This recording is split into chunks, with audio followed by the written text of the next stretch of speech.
Assalamualaikum warahmatullahi wabarakatuh. Ihdinas syiratal mustaqim, syiratal ladzina an'amta alaihim ghairil maghdub alaihim waladdallin. Biografi atau riwayat hidup seseorang itu biasanya ditulis melalui buku, berupa buku.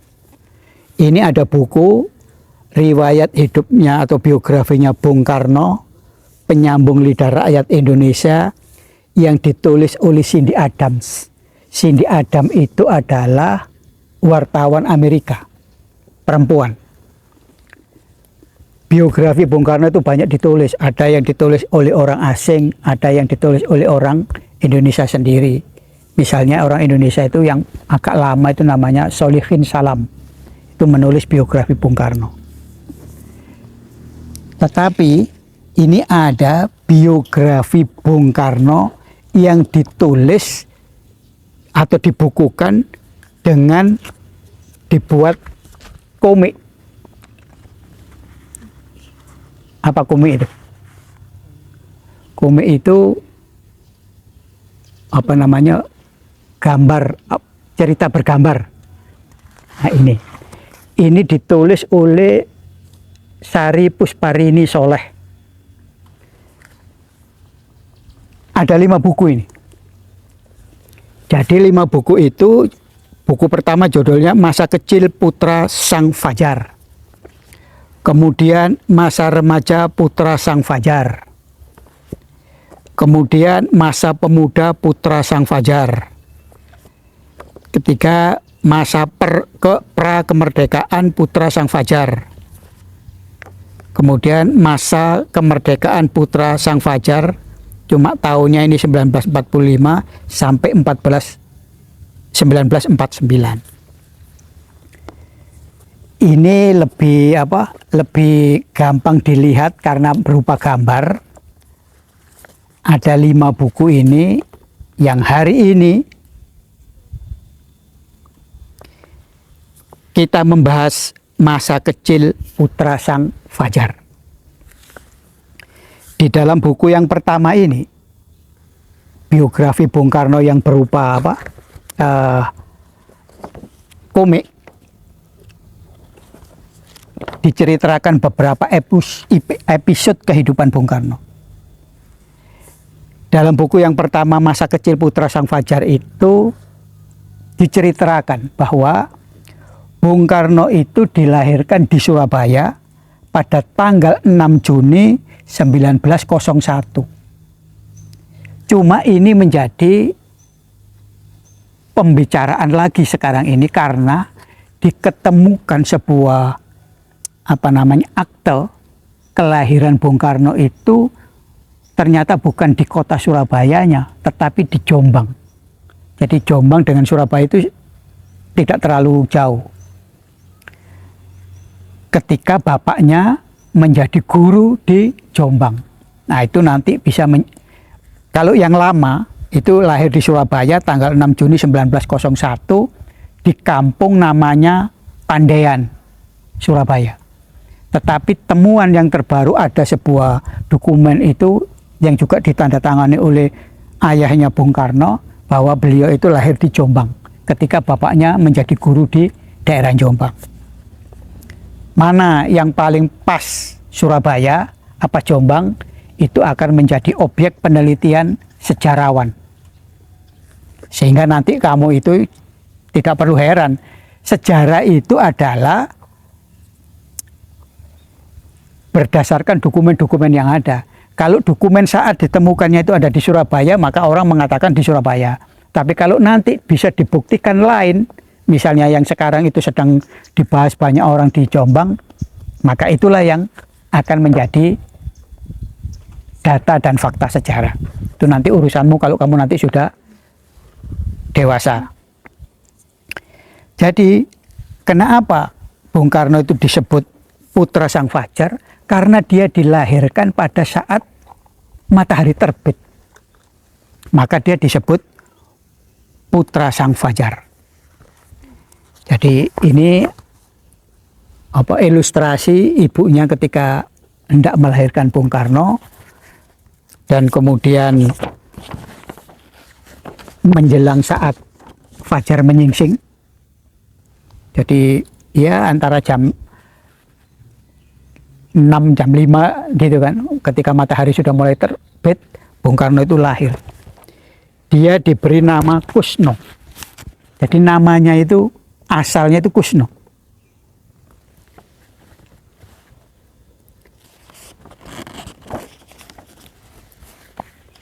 Ketika agak besar, ya umur 10 atau 9 tahun begitu, ibunya itu memangku Kusno sambil melihat matahari terbit. Dia mengatakan, "Anakku, kamu dulu dilahirkan ketika matahari terbit. Lihat dan perhatikan matahari itu. Kamu nanti akan menjadi orang besar." Jadi Bung Karno itu sejak kecil sudah diprediksi atau diramalkan menjadi orang besar.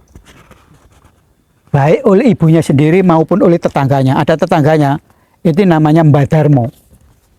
Ya, lihatkan Mbah Darmo itu ketika Bung Karno lahir, dia mengatakan begini, "Seminggu yang lalu ada gunung meletus dan makan banyak korban."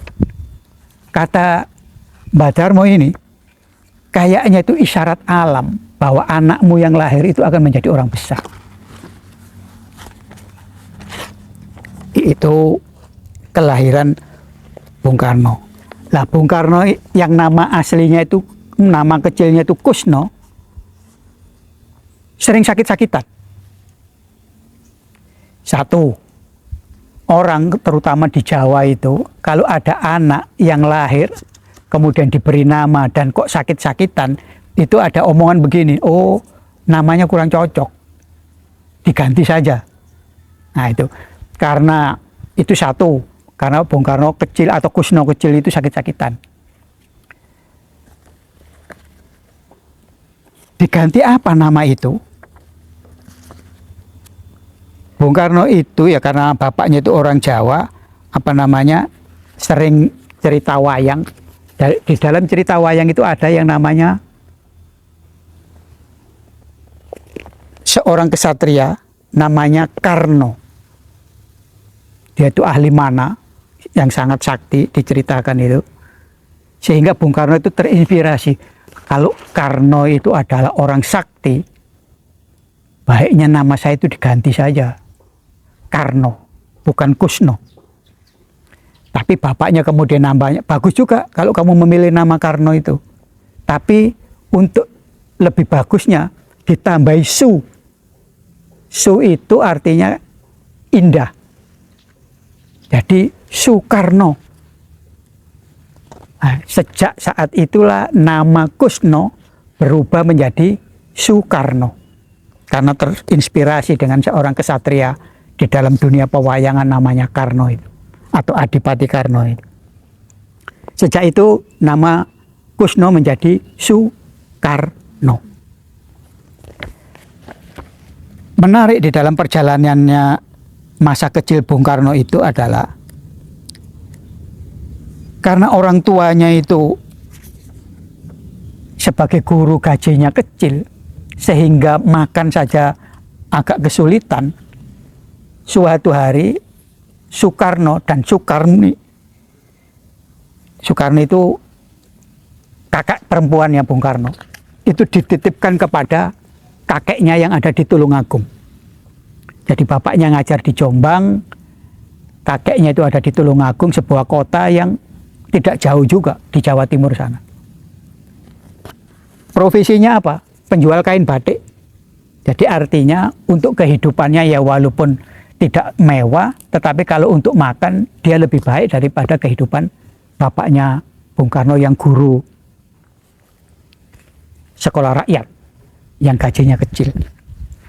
Dia ikut di rumah kakeknya ini di Tulungagung. Nah, menarik, ketika Soekarno kecil ada di Tulungagung itu, dia memiliki kebiasaan kalau ada orang sakit, terus kemudian misalnya tangannya sakit, terus kemudian tangan itu dijilat oleh Soekarno, sembuh.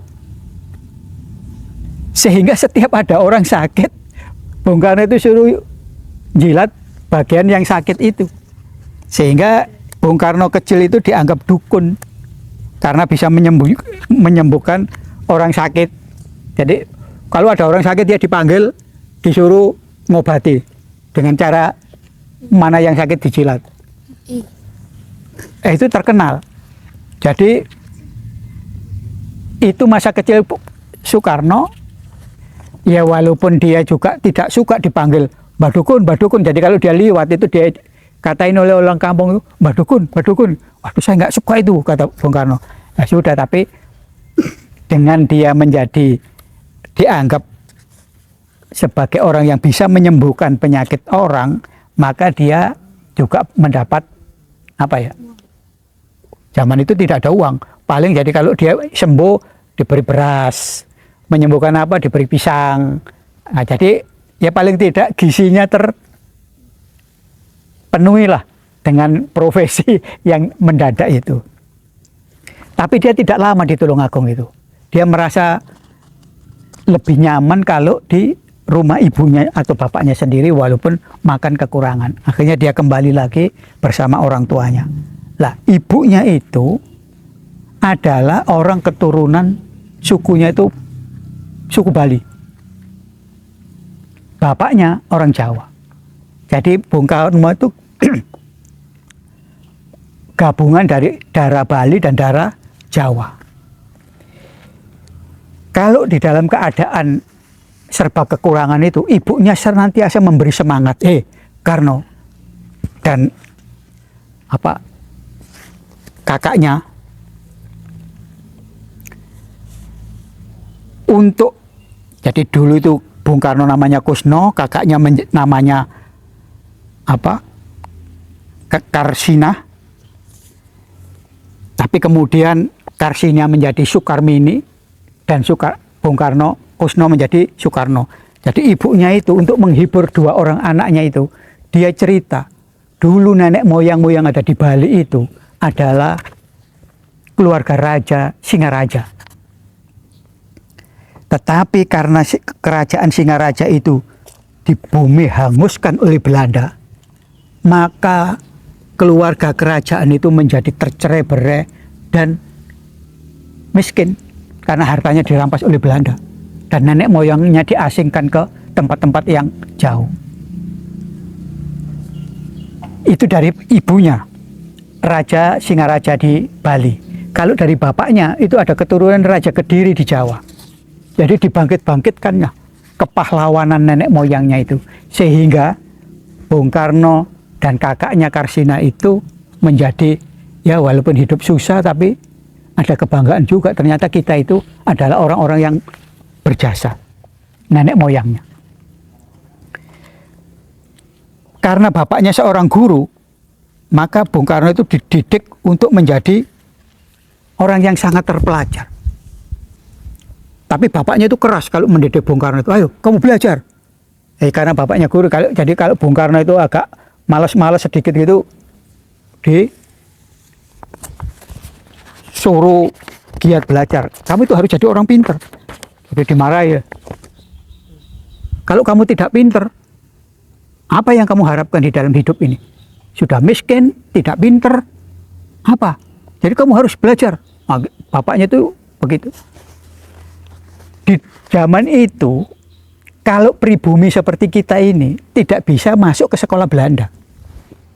Jadi sekolahnya itu sekolah rakyat yang pribumi. Tetapi sekolah rakyat pribumi itu hanya cukup kelas 5. Setelah itu nggak bisa sekolah. Nah itulah politiknya Belanda. Kenapa? Supaya orang pribumi itu tidak menjadi pinter. Kalau menjadi pinter harus sekolah Belanda.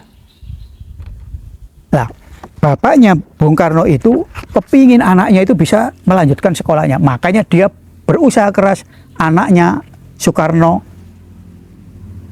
untuk masuk di sekolahnya Belanda. Itu sebuah ikhtiar seorang bapak kepada anaknya. Akhirnya Bung Karno itu, bagaimana ya hidup ini kok susah. Tapi bapak saya kepingin saya itu sekolah. Yang dipikirkan Bung Karno itu adalah, oh makan aja susah, kalau saya sekolah di sekolahnya Belanda, kan mahal itu. Tetapi di dalam rumah itu ada namanya pembantunya Bung Karno itu, namanya Yuna. Siapa? Yuna itu pembantu rumah tangganya keluarga Bung Karno itu. Dia itu sangat baik.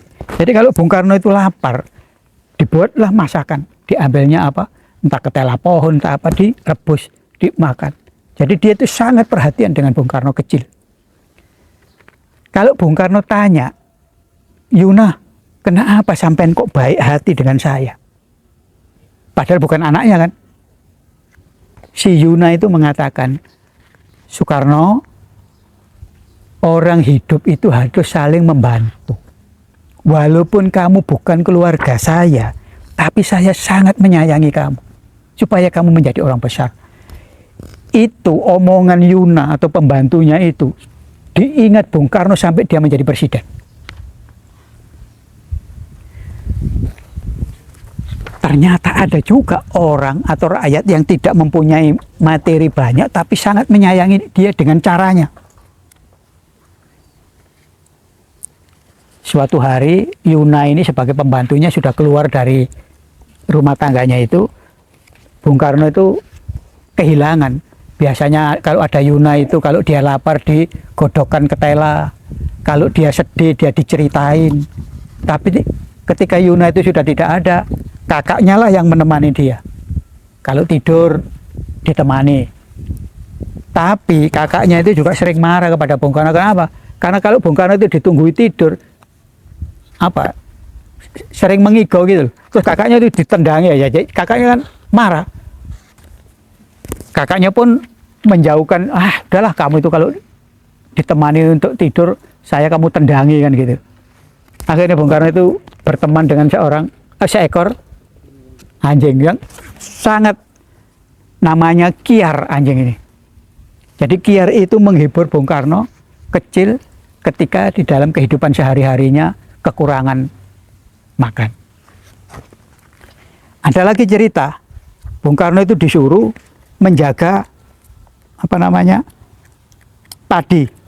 Kalau di desa itu kan hasil panen kan padinya dijemur supaya tidak padi dijemur, dijaga itu supaya supaya tidak dimakan burung atau ayam. Waktu Bung Karno itu disuruh menjaga padi yang dijemur itu, dia kecapean mengusir ayam atau burung itu. Tiba-tiba dia kepikiran, wah kalau begini anaknya makan ikan ini ya. Tapi dari mana beli ikan itu? Karena di dekat rumahnya itu ada sungai, dia mancing ikan. Dan dia dapat ikan itu. Dia membuat pancing sendiri, ya, dari logam yang ada di dekat rumahnya. Tapi ketika dia pulang, dia dalam hatinya, waduh, nanti ibu saya seneng kali, saya dapat ikan.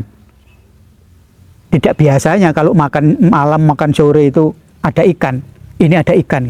Tapi sampai di rumah, Bung Karno dimarahi oleh bapaknya. Kenapa? Padi. Karena padi yang ditinggal tadi itu dimakan ayam. Ini adalah beberapa perilaku Bung Karno yang pada suatu sisi dia itu senang dapat ikan, tapi di sisi lain dia dimarahi bapaknya. Gara-gara kamu mancing itu loh, padinya dimakan ayam dan burung. Itu begitu giatnya Bung Karno. Ada satu lagi peristiwa Bung Karno itu sering manjat pohon untuk mengambil telur burung. Ketika bapaknya tahu, bapaknya itu memberitahu, Karno, tidakkah burung itu juga makhluk Tuhan?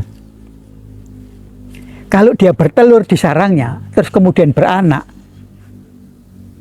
anak yang ditinggalkannya itu oleh induknya itu bukan diterlantarkan, tapi induknya mencari makan. Kalau nanti sudah dapat makan, dia kembali ke sarangnya untuk memberi makan anaknya. Lah kalau anak-anak burung atau telur burung itu kamu ambil, betapa sedihnya burung itu karena kehilangan telur atau kehilangan anaknya. Nah, itu juga melekat di dalam pikiran Bung Karno bahwa di dalam hidup ini jangan mengganggu walaupun itu makhluk yang berupa binatang. Kita harus saling memberi dan menghargai makhluk Allah Subhanahu wa taala. Jadi dari Yuna dia mendapat pelajaran bahwa hidup itu harus saling menyayangi walaupun tidak punya materi, ya seadanya saja, ya seperti tadi itu kan. Kalau Bung Karno lapar diambilkannya lah apa? Ketela atau apa terus direbus. Dari bapaknya dia juga mendapat pelajaran bahwa kita itu tidak boleh mengganggu makhluk sesama Tuhan. Karena sebagai sesama makhluk kita itu harus saling menghargai. Akhirnya pada suatu saat Bapak Bung Karno itu berhasil. Ini sekolah rakyat. Jadi Bung Karno itu kan sekolah rakyat sesama pribumi yang hanya sampai tingkat kelas 5 itu. Tapi bapaknya berusaha keras untuk Bung Karno belajar di sekolahnya Belanda. Pertama kali Bung Karno masuk di sekolahnya Belanda ini, SD ini, dia kaget. Kenapa? Karena orang Belanda itu sangat arogan. Nah, itu juga makhluk Tuhan yang sedang berantem, yang perlu didamaikan. Oh, bagus itu si Aan mendamaikan makhluk Tuhan bernama kucing berantem dengan sesama kucing. Kembali kepada cerita Bung Karno kecil ini. Jadi ketika Bung Karno masuk sekolah, dia kaget. Kenapa? Karena orang-orang Belanda itu sangat arogan. Kalau melihat pribumi itu seperti orang tidak berharga saja. Jadi Bung Karno kan menyesuaikan di tempat yang baru. Di suatu sisi dia ingin mendapat ilmu yang baik, di pada satu sisi pergaulan teman-temannya yang orang-orang Belanda ini sangat menghina. Itu membuat Bung Karno kecil itu sangat tertekan. Dia nemui kepala sekolahnya juga. Dia mengadukan juga. Kenapa dia kok seperti berhadapan dengan teman-teman sekolah seperti itu. Nah, selain mendapat masalah dengan teman-teman sekolah, dia juga mendapat masalah di bidang akademik. Kenapa? Bung Karno itu pinter, cuma karena di rumah dia itu tidak bahasa Belanda. Ya jadi dia tidak bisa bahasa Belanda kan, dibanding dengan teman-temannya yang memang anak-anaknya orang Belanda. Sehingga gurunya itu mengatakan, karena kamu bahasa Belandamu kurang, jadi dia di kelasnya itu diturunkan supaya suruh belajar bahasa Belanda. Itu juga menekan perasaan Bung Karno. Kenapa? Aduh, kalau saya dari kelas 5 diturunkan ke kelas 4 atau kelas 3, itu kan teman-teman saya mengatakan, oh Soekarno bodoh karena dia diturunkan. Tapi dia dihibur oleh bapaknya, sudah kamu kalau ingin sesuatu itu harus ada pengorbanan. Tidak apa-apa diturunkan, asal kamu jadi pandai. Pelajari bahasa Belanda dengan baik. Bapaknya menghibur seperti itu. Dan nah itu tadi, bapaknya saking sayangnya kepada anaknya, selain dia turun kelas untuk belajar bahasa Belanda, setiap hari dia kursus les bahasa Belanda dengan seorang guru wanita. Bung Karno itu belajar giat untuk belajar bahasa Belanda itu supaya di dalam kelas dia tidak ketinggalan dengan teman-temannya yang menggunakan buku dan percakapan sehari-harinya itu berbahasa Belanda.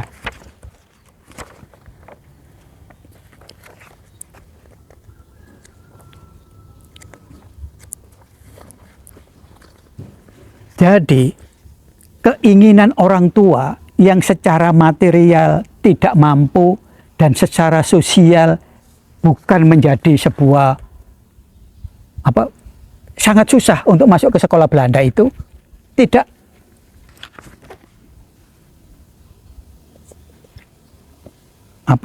mengecilkan hati Bung Karno dan bapaknya.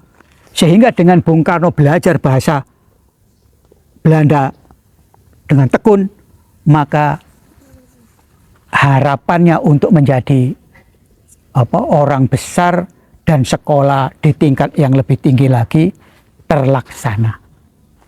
Ini adalah cuplikan-cuplikan masa kecil Bung Karno. Insya Allah nanti kita lanjutkan dengan episode berikutnya.